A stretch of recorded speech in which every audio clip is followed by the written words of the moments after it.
मध्य प्रदेश में भाजपा के लिए आखिर क्यों अहम है विंध्य की 30 सीटें? क्या पता चला है पार्टी के अंदरूनी सर्वे में, जिससे कि पार्टी इस इलाके पर फोकस कर रही है? क्या वाकई विंध्य की रिपोर्ट सही नहीं है? और क्या शहडोल में कोदो भात कुटकी खीर खाके पूरे विंध्य को साधने में पीएम मोदी कामयाब हो पाएंगे? साल अभी आधा ही बीता है और पीएम मोदी 5वीं बार मध्य प्रदेश के दौरे पर दिखे। विस्तार से समझिए इस रिपोर्ट में कि विंध्य की बेल्ट का सीटों के लिहाज से आखिर क्या मामला है। प्रधानमंत्री नरेंद्र मोदी इस साल यानी 2023 में 5वीं बार मध्य प्रदेश के दौरे पर हैं और पिछले हफ्ते प्रधानमंत्री शहडोल जिले में रहे। इस दौरान उन्होंने गांव के आदिवासी समुदाय के लोगों के साथ संवाद भी किया, साथ ही समुदाय के लोगों के साथ भोजन भी किया। प्रधानमंत्री शहडोल जिले में स्थानीय जनजातीय संस्कृति और परंपराओं से अवगत भी हुए। ऐसा पहली बार हुआ है जब प्रधानमंत्री देसी अंदाज में जनजातीय समुदाय के साथ कोदो भात कुटकी खीर ग्रहण करते हुए दिखाई पड़े। इस आदिवासी क्षेत्र से पीएम ने देशव्यापी सिकल सेल एनीमिया उन्मूलन कार्यक्रम की शुरुआत की है और बीजेपी पीएम के इस कार्यक्रम के जरिए आदिवासी मतदाताओं को साधने के लिए ही पूरे विंध्य को साधने की कोशिश में जुटी हुई है। अब इसका असर कितना हुआ है ये तो परिणाम आगे बताएंगे, लेकिन प्रयास सच में अच्छा था। और आइए थोड़ा विस्तार से समझते हैं कि आखिर कैसे प्रधानमंत्री के दौरे से विंध्य को साधने की तैयारी है। विंध्य क्षेत्र के समीकरण के हिसाब से पीएम मोदी का ये दौरा बेहद ही अहम रहा। पिछले चुनाव में भाजपा को भले ही इस क्षेत्र से 30 में से 24 सीट पर जीत मिली थी, लेकिन हाल ही में हुए स्थानीय निकाय चुनाव में पार्टी को इस क्षेत्र से करारा झटका भी लगा था। इसके अलावा प्रदेश की भाजपा सरकार में यहां से प्रतिनिधित्व भी नहीं है और इस पूरे इलाके से केवल गिरीश गौतम विधानसभा अध्यक्ष बने, लेकिन वो भी पार्टी का चेहरा नहीं बन पाए। स्थानीय लोगों की नाराजगी का सबसे बड़ा कारण ये भी है कि पिछले चुनाव में विंध्य ने भाजपा को पूरा सपोर्ट किया था, लेकिन पार्टी ने किसी की भी नेता को आगे नहीं बढ़ाया। दूसरा ये भी है कि शहडोल पर पूरा फोकस है बीजेपी का। विंध्य की राजनीति के हिसाब से देखें तो पीएम मोदी 2 महीने में दूसरी बार इस इलाके में पहुंचे हैं और पीएम के इस दौरे से पहले राष्ट्रपति द्रौपदी मुर्मू भी शहडोल का दौरा कर चुकी हैं। दरअसल भाजपा का 2023 के चुनाव में सबसे ज्यादा जोर आदिवासी और जनजातीय समाज के वोटों पर है। प्रदेश की शिवराज सरकार ने आदिवासियों को साधने के लिए ही पैसा एक्ट को जोर शोर से लागू किया था। प्रदेश के राजनीतिक जानकारों का कहना है कि मुख्यमंत्री शिवराज सिंह चौहान भी लगातार आदिवासी मतदाताओं को साधने की कोशिश कर रहे हैं, लेकिन आदिवासी बीजेपी पर भरोसा नहीं कर पा रहे हैं। संघ और सरकार को लगातार प्रतिक्रिया मिल रही है कि आदिवासी समुदाय सरकार से खुश नहीं है।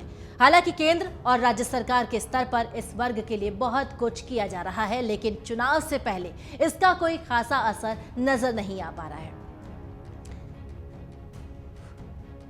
तीसरी ये वजह है कि भाजपा को नाराजगी भी झेलनी पड़ सकती है। विंध्य मध्य प्रदेश एकमात्र एक ऐसा इलाका है जहां से साल 2018 के विधानसभा चुनाव में बीजेपी को बड़ी जीत मिली थी। यहां की 30 में से 24 विधानसभा सीटों पर बीजेपी का ही कब्जा है। इससे पहले 2013 में बीजेपी 17 सीटों पर आकर सिमट गई थी। हालांकि 2008 के चुनाव में बीजेपी को यहां से 24 स्थानों पर जीत भी मिली थी, इसलिए इस बार पार्टी का पूरा फोकस विंध्य पर है। भाजपा इस क्षेत्र में पिछले चुनाव के नतीजों को दोहराना चाहती है, मगर इस बार पार्टी को राह आसान नजर नहीं आ रहा और पार्टी के अंदरूनी सर्वे में भी ये सामने आया है कि इस क्षेत्र में भाजपा की पकड़ कमजोर हो रही है। इसलिए पीएम नरेंद्र मोदी, गृह मंत्री अमित शाह और सीएम शिवराज सिंह चौहान लगातार इस क्षेत्र का दौरा कर रहे हैं। बीजेपी की कोशिश इस इलाके के आदिवासियों के साथ साथ पिछड़े वर्ग को भी लुभाने की है। चौथी वजह यह है कि 2018 के बाद 2023 में फिर से शहडोल आए हुए हैं मोदी। 2018 के विधानसभा चुनाव के दौरान 16 नवंबर को मोदी शहडोल के लालपुर मैदान पर जनसभा को संबोधित करने आए थे, जबकि 18 नवंबर को अमित शाह ने सिंगरौली, उमरिया, चुरहट और देवतालाब में सभा की थी। प्रदेश पिछले चुनाव में मोदी शाह के दौरे का विंध्य में सकारात्मक प्रभाव भी पड़ा था और भाजपा ने 24 सीटों पर जीत भी हासिल की थी। कांग्रेस को सिर्फ 6 सीटों से संतोष करना पड़ा था। विंध्य के 7 जिले में सतना, रीवा, सीधी, सिंगरौली, शहडोल, उमरिया और अनूपपुर में विधानसभा की 30 सीटें आती हैं। कांग्रेस की जीत वाली 6 सीटों में से 3 अनूपपुर जिले की कोतमा, पुष्पराजगढ़ और अनूपपुर थी। उपचुनाव में अनूपपुर सीट बीजेपी ने जीत ली थी। पांचवी वजह समझिए कि आखिर क्यों शहडोल के इस गांव का चयन हुआ। विंध्य का शहडोल संभाग आदिवासी बहुल्य इलाका है और संभाग की 8 विधानसभा सीटों में से सिर्फ 1 सीट कोतमा सामान्य है, बाकी सभी 7 सीटें रिजर्व हैं। इसको ध्यान में रखते हुए 27 जून को पीएम मोदी का जो दौरा कार्यक्रम बनाया गया, उसमें जनजातीय समुदाय को खास तवज्जो दी गई। पीएम मोदी लालपुर से 6 किलोमीटर दूर पखरिया गांव पहुंचे। यहां एक जनजातीय समुदाय के साथ उन्होंने संवाद किया और इतना ही नहीं, उनके साथ बैठकर उनका पारंपरिक भोजन भी ग्रहण किया। पीएम लगभग 1 घंटे से ज्यादा समय जनजातीय समुदाय के बीच बिताते हुए दिखाई पड़े। इसके वीडियो भी सोशल मीडिया पर खूब वायरल भी हुए थे। अगली वजह यह है कि राहुल गांधी ने भी आदिवासी बेल्ट पर फोकस किया हुआ था और इसीलिए अब बीजेपी भी इसकी तैयारी में है, फोकस कर रही है। कांग्रेस नेता राहुल गांधी की भारत जोड़ो यात्रा में प्रदेश के आदिवासी इलाकों का ध्यान रखा गया था।